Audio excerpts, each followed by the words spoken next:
Bonsoir à tous et merci de toujours vous informer sur RTI2. Aujourd'hui est mardi et pour notre rubrique Le carton rouge, nous mettrons l'accent sur les drapeaux nationaux mal entretenus. Les responsabilités seront situées pour avoir un Abidjan, Perle des Lagunes propre à tous les niveaux. Et puis, hors de chez nous, au Sénégal, le plus jeune président Bassirou Diomaye Faye a prêté serment en présence de plusieurs chefs d'État à Diamniadio, près de Dakar. Encore merci à vous d'être des nôtres pour le temps d'information. Passons tout de suite à notre rubrique du jour.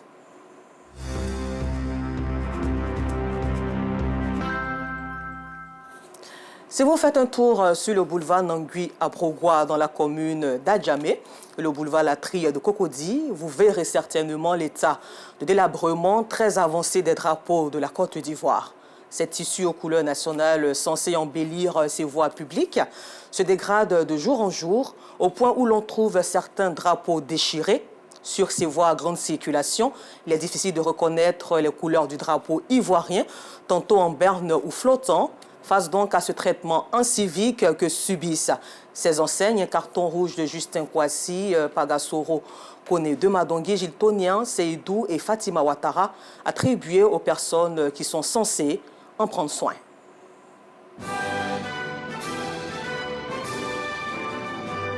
Écoutez, ce n'est pas un simple tissu vulgaire, bizarre.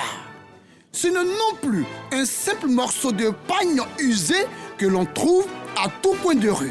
Non, ce n'est pas un tissu de bas quartier. L'orange, le blanc et le vert, c'est le drapeau tricolore de la Côte d'Ivoire. L'orange, le blanc et le vert, c'est l'emblème de notre pays, la sublime et belle Côte d'Ivoire. Ce symbole qui fait la fierté des Ivoiriens est malheureusement dénué de tout son sens sur ces réverbères installés le long du boulevard Nangui à Brogua, dans la commune d'Adjamé. Un fait frappant qui choque, qui blesse, qui offense et qui insulte les yeux de tous les usagers qui empruntent cette voie. Un fait qui ne laisse pas indifférent tout bon patriote, y compris Nangui à Brogua, ce chef ébrié, originaire du village d'Abidjan Adjamé et qui a joué un rôle primordial dans les négociations avec les colons français pour les droits terriens du peuple djemien. Ce grand chef d'Abou Djemia et de Koutoukou Djemia, décédé en 1938, est certainement déçu de voir ces drapeaux dans un tel état. Quel dommage! Je suis même écœuré. C'est une négligence, c'est tout simplement c'est une négligence. Comment le drapeau peut rester là? Parce que même ça perd la couleur, cette couleur. Orange, blanc, vert, souvent l'orange devient rouge. C'est pas normal, c'est pas normal. Ou bien vous ne le mettez pas là, ou bien quand on met, il faut l'entretien. Ce drapeau de l'unique mère patrie, la Côte d'Ivoire, censé embellir ce mythique et très fréquenté boulevard Nangui à Brogua, est devenu méconnaissable. Regardez vous-même ce drapeau. Que dis-je? Notre drapeau, le drapeau de notre belle et chic Côte d'Ivoire, comment il est délavé, détrempé, négligé, banalisé, maltraité et imbibé de poussière. Bref, regardez comment il est sale et malpropre, comment il souffre. Et pourtant, il y a moins de 2 mois, durant la 34e édition de la Coupe d'Afrique des Nations, la canne de l'hospitalité, ses couleurs nationales scintillaient, brillaient, étincelaient, resplendissaient sur cette voie publique. Maintenant qu'on a remporté la Coupe d'Afrique, les drapeaux sont restés bizarres. Excusez-moi du thème, mais ça ressemble un peu à des torchons. En principe, on devait les changer pour mettre de nouveau à chaque fois. Si les drapeaux avaient leur couleur habituelle, comme au départ, ça allait changer carrément le statut ou bien le visage de cette commune en fait. Loin du boulevard Nangui à Brogua, sur le prolongement du boulevard Latria, le décor est aussi saisissant. Le tableau est aussi sombre et obscur. Des drapeaux délabrés, amochés, avec des couleurs détériorées et abîmées, suspendus sur des lampadaires. Ceci au vu et au su de tous. Des drapeaux qui à la limite font pitié. Certains sont même déchirés. Que c'est dommage. Mais attendez, qu'est-ce qui n'a pas marché? Est-ce l'orange, le blanc et le vert de notre emblème? Est-ce le drapeau de la sublime Côte d'Ivoire qui se retrouve dans cet état-là? Mesdames et messieurs, avez-vous conscience des conséquences d'un drapeau déchiré, balafré, mal entretenu et exposé sur une voie publique d'un pays aussi respecté comme la Côte d'Ivoire?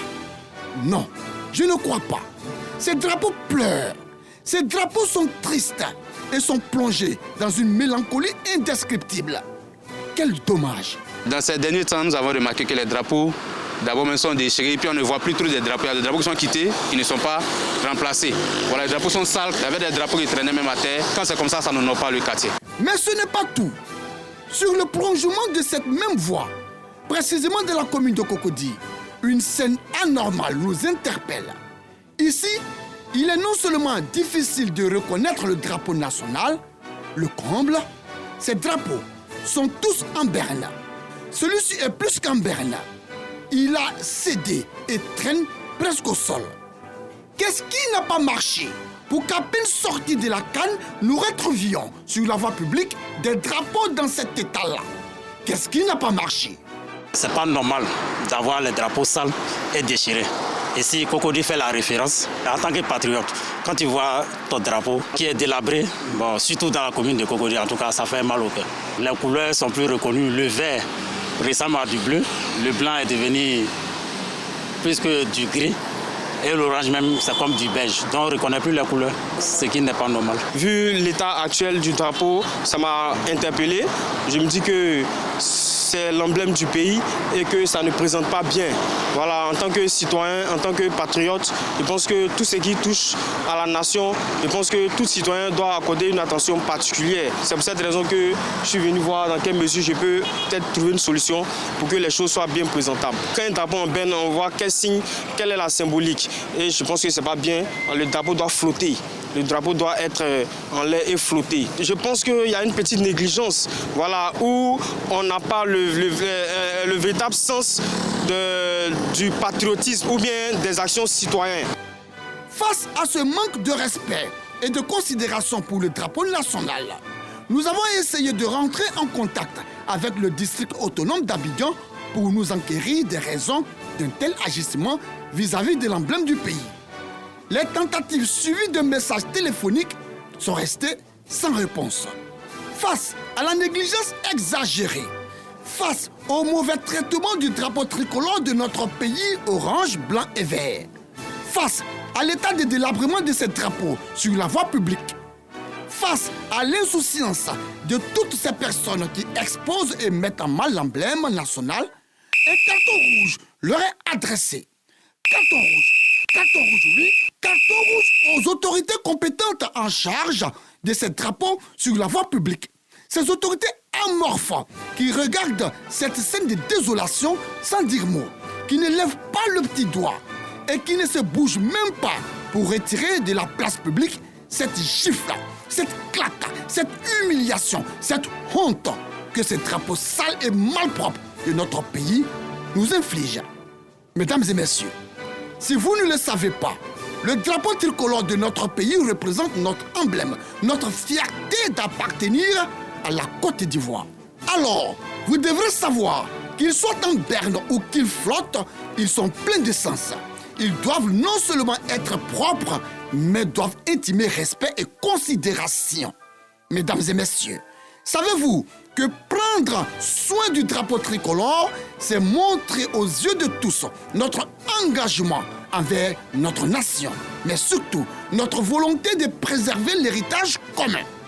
Mesdames et messieurs, il faut changer ce drapeau délavé, sale, malpropre, usé, déchiré, vieux, que nous voyons ça et là, sur la voie publique, qui n'honorent pas la Côte d'Ivoire. Ou alors, il faut carrément les retirer. Écoutez, le drapeau national, le drapeau tricolore orange, blanc et vert, on ne joue pas avec. C'est notre sang. Et dans ce même état d'esprit de changement de mentalité, le ministre-gouverneur du district autonome d'Abidjan, Cissé Ibrahim Bakongo, porte à la connaissance de la population du district autonome que dans le cadre de la lutte contre le désordre urbain, le commerce ambulant sur les grandes artères, la mendicité sous toutes ses formes et l'usage des charrettes à bras, communément appelées wotro ou pousse-pousse, sont désormais formellement interdits sur toute l'étendue du territoire du district. Il tient à préciser que cette mesure vise à assainir le cadre de vie des populations, à assurer davantage la sécurité des personnes et des biens, ainsi qu'une meilleure fluidité routière. Il voudrait donc pouvoir compter sur le concours et l'esprit citoyen de toutes et de tous afin de contribuer aux côtés du gouvernement à redonner à Abidjan sa réputation des perles des lagunes, une ville qui offre une meilleure qualité de vie à ses populations et visiteurs. Et très bonne nouvelle pour les agriculteurs, 1500 francs CFA, c'est le nouveau prix du kilogramme de cacao en Côte d'Ivoire. Le ministre d'État, ministre de l'Agriculture et du Développement rural, Adjumani Kwasi Kobenan, a fait l'annonce ce mardi 2 avril. Au chapitre santé, depuis la résolution 2007 de l'Assemblée générale des Nations unies, tous les 2 avril sont décrétés Journée mondiale de sensibilisation à l'autisme. Nous en parlons avec Stéphane Assouan et Joël Gossé. Vraiment, je ne sais pas au juste de c'est quelle journée aujourd'hui. Je sais que la Pâque, c'était le dimanche, le lundi férié.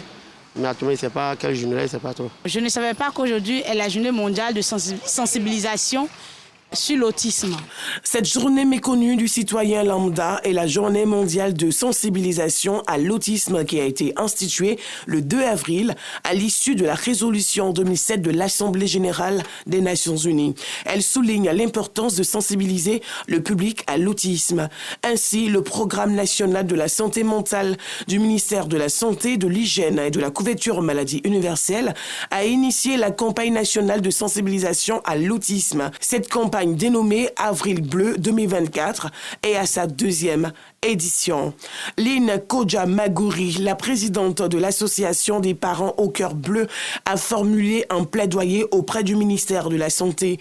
Nous avons besoin que le ministère, monsieur le ministre en l'occurrence, puisse trouver des pôles de santé qui puissent faire des soins de nos enfants de la gratuité, qui puissent aussi prendre en compte à travers le plan multisectoriel, qui puisse vraiment faire de cette prise en charge pluridisciplinaire une réalité.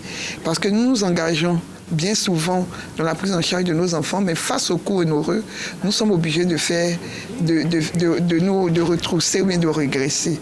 Et nous espérons, nous avons bon espoir qu'au sortir de cette journée de lancement d'Avril Bleu, avec toutes les promesses que nous avons entendues, nos enfants ne seront plus laissés pour compte. Cette campagne nationale bénéficie de l'appui de l'Organisation mondiale de la santé. L'OMS est aux côtés du ministère de la Santé avec l'ensemble des partenaires, donc pour apporter tout l'appui technique, l'assistance technique, mais aussi l'appui financier qu'il faut pour une réussite de cette campagne, qui est aussi, on espère en tout cas que le plaidoyer qui a été fait à l'attention du ministre donc, puisse se concrétiser avec donc, des actions en tout cas pour une meilleure faciliter en tout cas la vie aux parents des enfants et des adolescents autistes. La tutelle relève les défis majeurs. Aujourd'hui, nous nous réunissons pour célébrer la journée mondiale de sensibilisation à l'autisme, aussi appelée trouble du spectre de l'autisme. Ce trouble se caractérise par des difficultés dans le développement de la communication, des interactions sociales et des comportements qui se manifestent dès l'enfance et perdurent tout au long de la vie.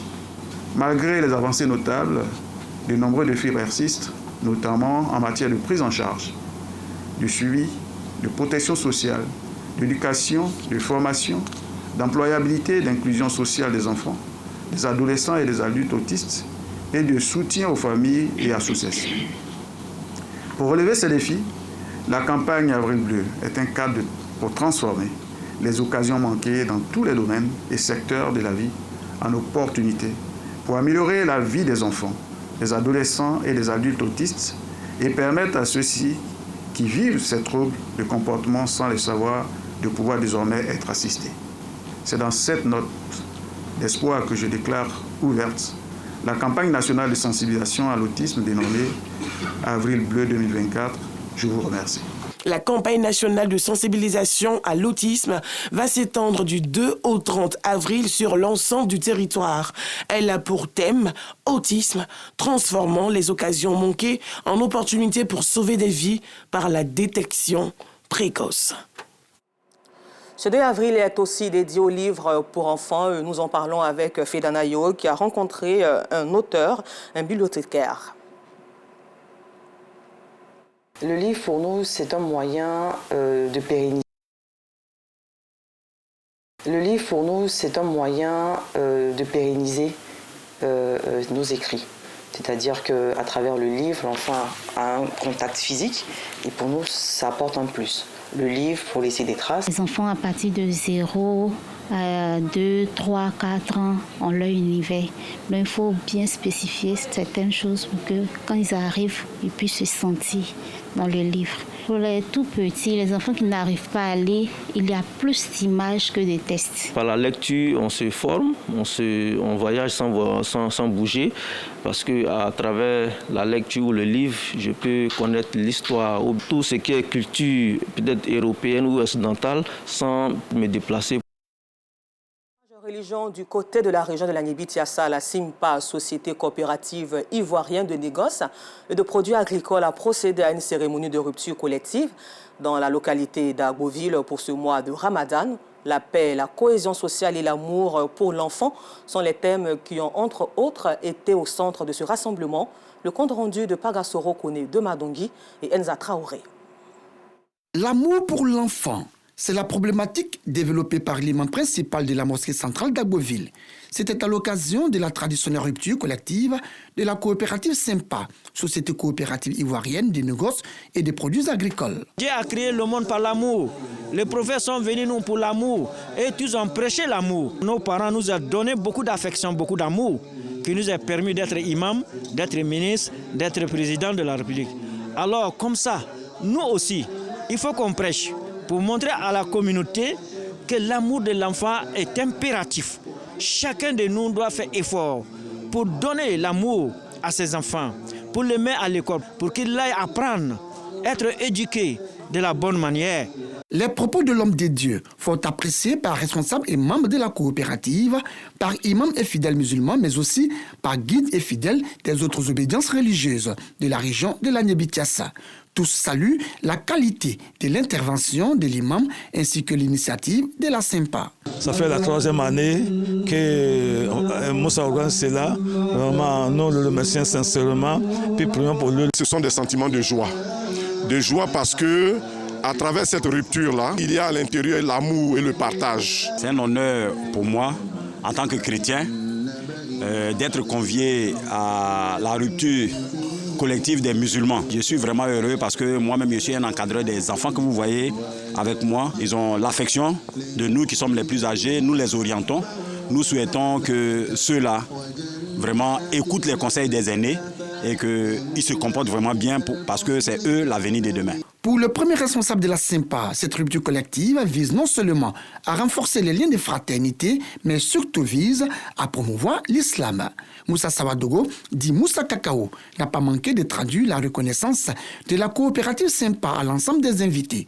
Il a aussi exhorté les guides religieux à prier pour un vivre ensemble vrai en Côte d'Ivoire. Quand on fait la rupture collective, c'est pour que tout le monde puisse communier, tout le monde puisse ensemble parler la même chose, ensemble manger ce que l'on mange.